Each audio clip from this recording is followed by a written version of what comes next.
you're not here to accomplish anything. You're not here to be better than anybody else. You're not here to win. All you have to do is just love yourself. I mean, truly love how magnificent you are. And that's what I meant when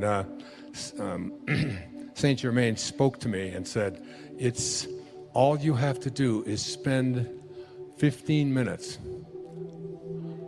being in a state of appreciation for the I Am presence that you are.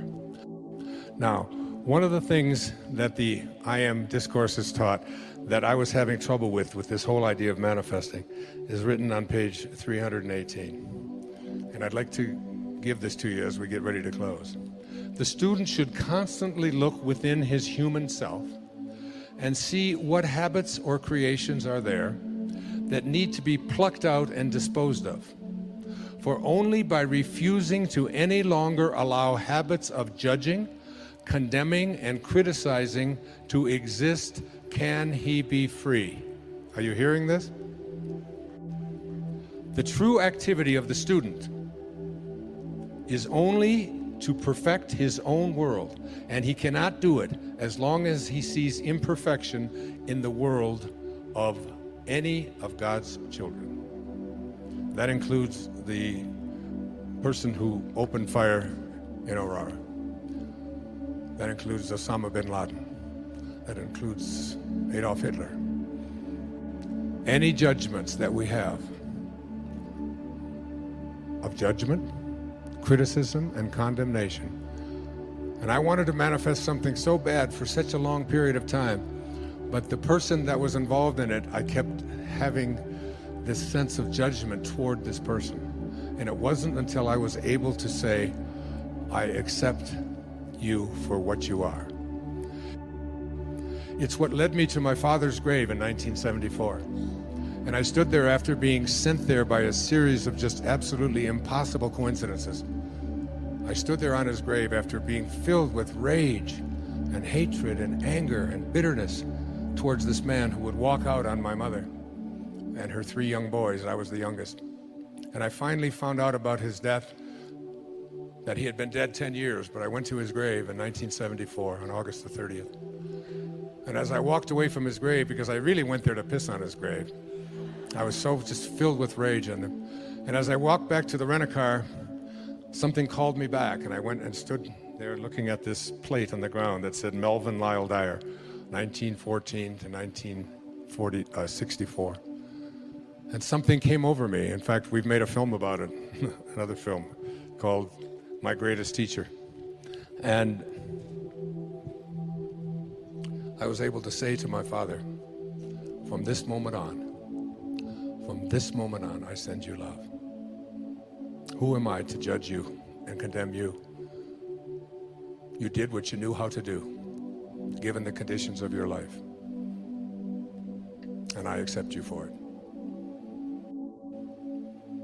Mark Twain once said that forgiveness is the fragrance that the violet sheds on the heel that has crushed it. On the heel that has crushed it. Enjoy it. My greatest teacher. Who was my greatest teacher? After that, my entire life changed. I stopped drinking. I started exercising. My writing shifted. I went back to New York. I was professor at St. John's University in New York City. I took 2 weeks to go down to Fort Lauderdale, Florida, checked into the Spindrift Motel, and wrote a book called Your Erroneous Zones in 14 days. Everything in my life after that shifted. My diet changed, my habits changed. Everything turned around because I got the rage out of me. Because in order to attract the elements that are going to bring you the ability to manifest into your life what you want. Remember how I opened this program. We do not manifest what we want. That comes from a place of missing. We manifest what we are. The angels who will guide you throughout your life will only be there for you when they recognize themselves in you. And they cannot recognize themselves in you and guide you when you are filled with hatred, anger, judgment, condemnation, bitterness, fear, anxiety, stress. You have to let all of that go and be love. be in this place of perfect divine love. Love for everything and everyone on our planet. That's self-actualization at work. And the principles for bringing this about into your life are the last 5 chapters of Wishes Fulfilled. But basically, what it says is, the greatest gift that you've ever been given is the gift of your imagination. Your imagination is yours to be able to do anything you want with. You can place any thought in there with the awareness of I am. There's a very famous poem about that moment of Moses speaking to God. It says, earth's crammed with heaven, and every burning bush afire with God. And those who truly know take off their sandals, while the rest sit round it and pick blackberries. It's your call. It's your call. So your imagination is the greatest gift that you've been given.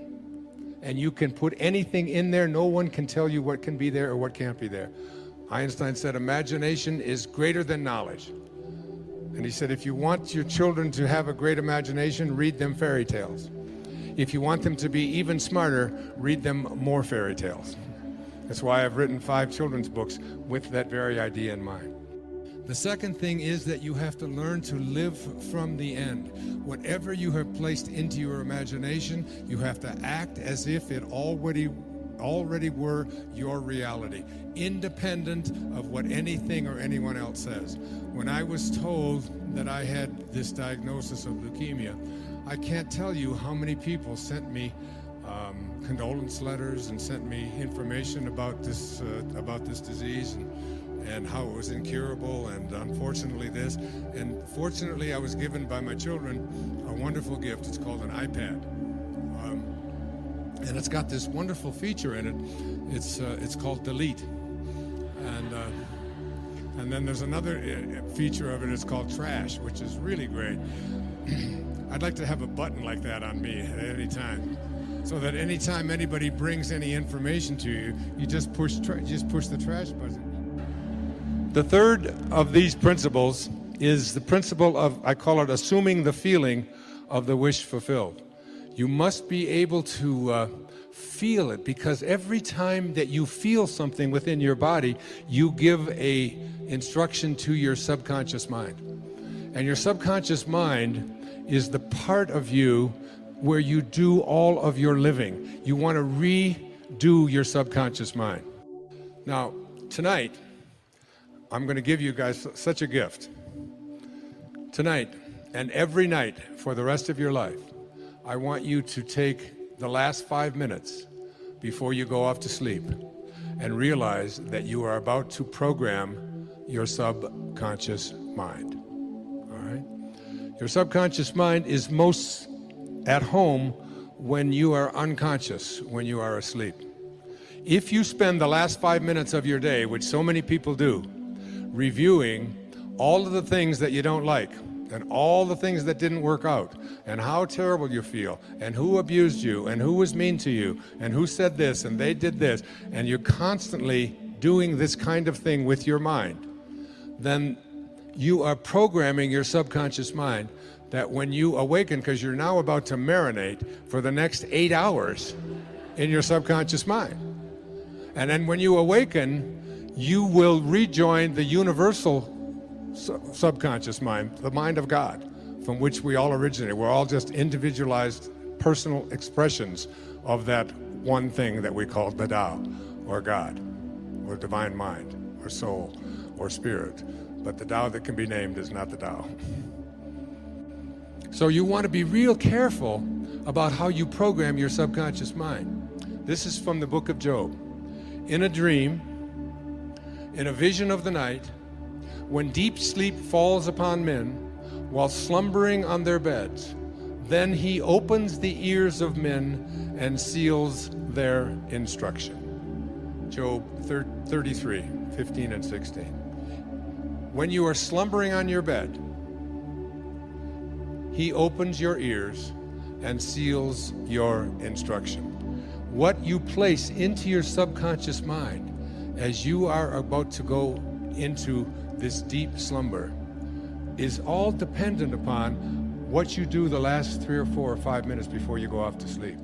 You want to place into your imagination whatever you have placed into the I am that I spoke about earlier. I am well, I am content, I am peaceful, I am happy, I am prosperous, I am abundant. If you just close your eyes and just listen to this meditation. It's from the book 3 Magic Words. Here's what I'd like you to say to yourself at night.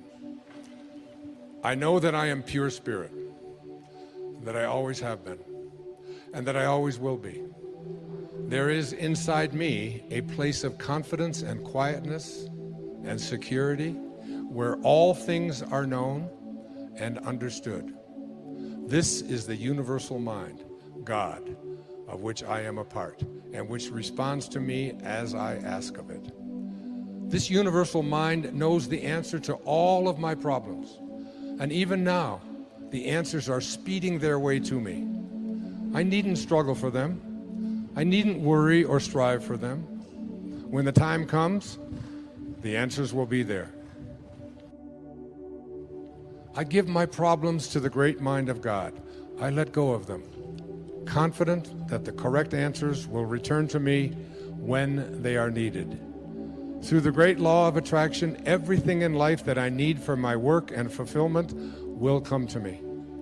It is not necessary that I strain about this, only believe.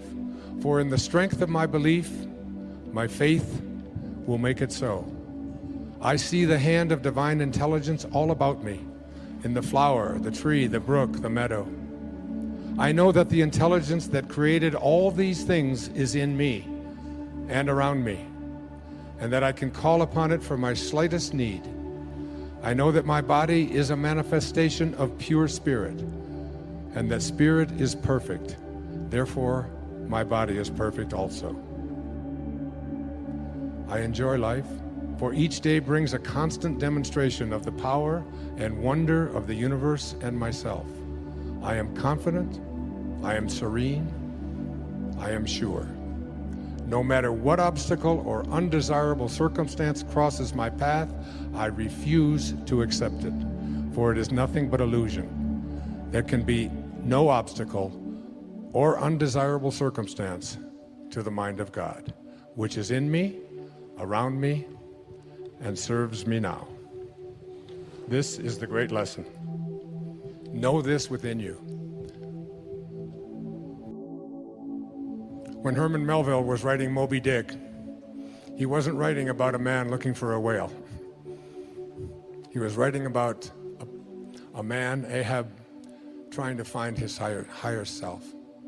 He said these words, "For as this appalling ocean surrounds the verdant land, so in the soul of man lies one insular Tahiti, full of peace and joy, but encompassed by all of the horrors of the half-lived life."